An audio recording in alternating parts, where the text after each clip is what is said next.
folks, Richard Reyes, the financial quarterback and certified financial planner, and today I want to talk to you about the 5 most common things that I see of how to screw up a good retirement.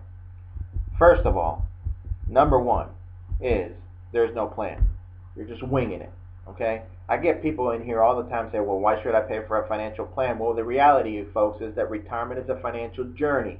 Okay, you're both trying to accumulate enough dollars to have a comfortable retirement, but you're also managing those dollars for growth and to give you an income stream so that you can have some sort of standard of living. Sure, folks, you can wing it. You can also win the lottery, and you can also maybe inherit money from a long lost relative. But the reality is that that probably ain't going to happen. So successful retirement takes successful planning. Now, number 2 is a big one, all right, and it's listening to the wrong people. It never ceases to amaze me how many intelligent folks take advice from people about their retirement who are totally unqualified to give you that critical advice. I cannot stress enough how important it is to work with a specialist in retirement planning, especially one who understands income and distribution planning, that knows this area backwards, forwards, ins and outs. And that person also to work with you on integrating and coordinating all the areas of your complicated financial situation and sort it all out for you and put it together in a plan. Because remember, folks, you only really get one shot of having a good retirement. Now, number 3 is something very important to understand, because during your accumulation years, you're putting money into all sorts of things. But number 3 is folks don't usually understand the tax consequences of their investments. And it's very important to understand why, because taxes become big expenses in retirement if you don't plan for them correctly. And of course, the more expenses you have, the less money you have to spend on yourself. Now, the tax law is no place for amateur night. You have to do proper tax planning before you make even a single financial decision. Why? Because every financial decision has a good chance to being affected by taxes. And again, taxes become an expense. And the more expenses you have, the less money you have for yourself.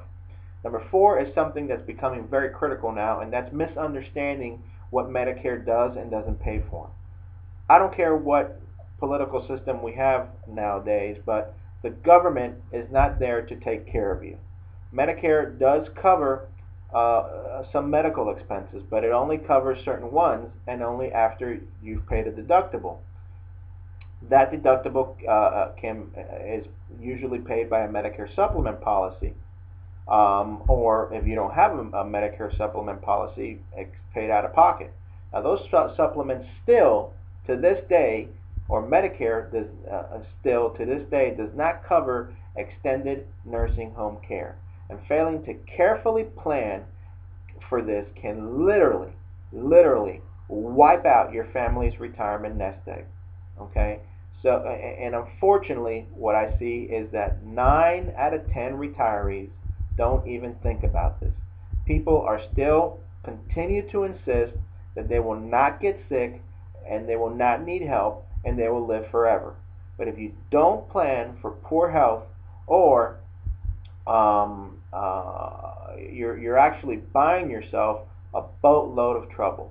The human body, folks, is designed to wear out.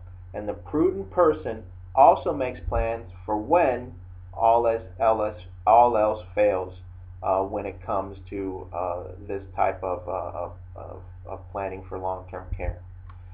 And lastly is making financial decisions based on your emotions. This is always a problem inside and outside of retirement. But it is sad that fear and greed are the 2 most powerful forces that drive investors. Many financial products, as I've told you before, are sold by fear-mongering sales types, especially to retirees and baby movers as their prime targets. Don't buy into the doom and gloom and scenarios pitched by many financial sales types, especially right after a market decline like we saw in 2008 and 2009. Make financial decisions with a clear head, not out of fear or greed or any other type of emotion. I hope this helps. Make sure to get our books over here on the left-hand side, and I'll see you next time on Financial QB TV.